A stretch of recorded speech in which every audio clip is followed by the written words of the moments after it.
From the Middle Ages, through the Renaissance, and the Enlightenment, and into the modern age, the question of what it means to be human has tormented all manner of philosopher.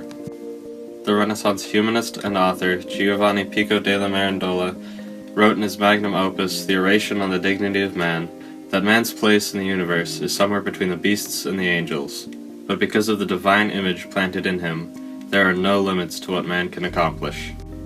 The innate greatness of man is a profoundly humanist idea.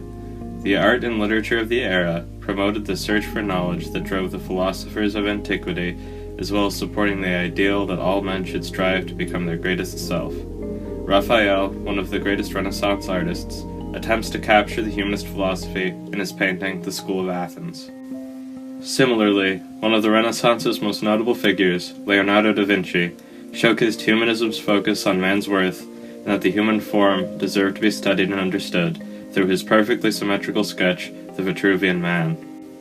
Thomas Hobbes took a far more pessimistic stance on man's nature, saying in his work The Leviathan, "The life of man is solitary, poor, nasty, brutish, and short."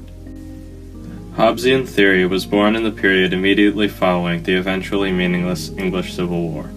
Hobbes observed the battle over control between the Royalists, led by Charles I, and the Parliamentarians, commanded by Oliver Cromwell, and determined that man's natural state was war.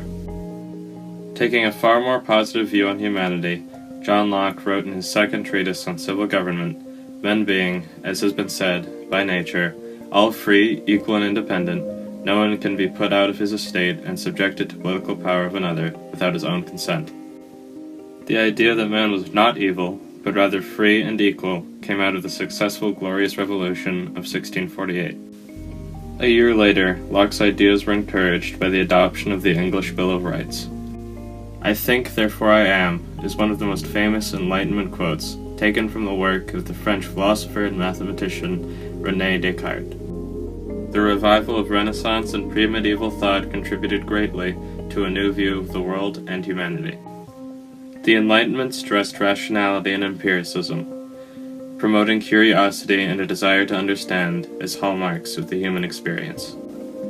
20th century existentialist author Albert Camus, a notably negative thinker, once said of life, "The only serious question in life is whether to kill yourself or not." Existentialism, a profoundly depressing philosophy, promotes the idea that in the modern age, man has become alienated from himself, God, society, and others.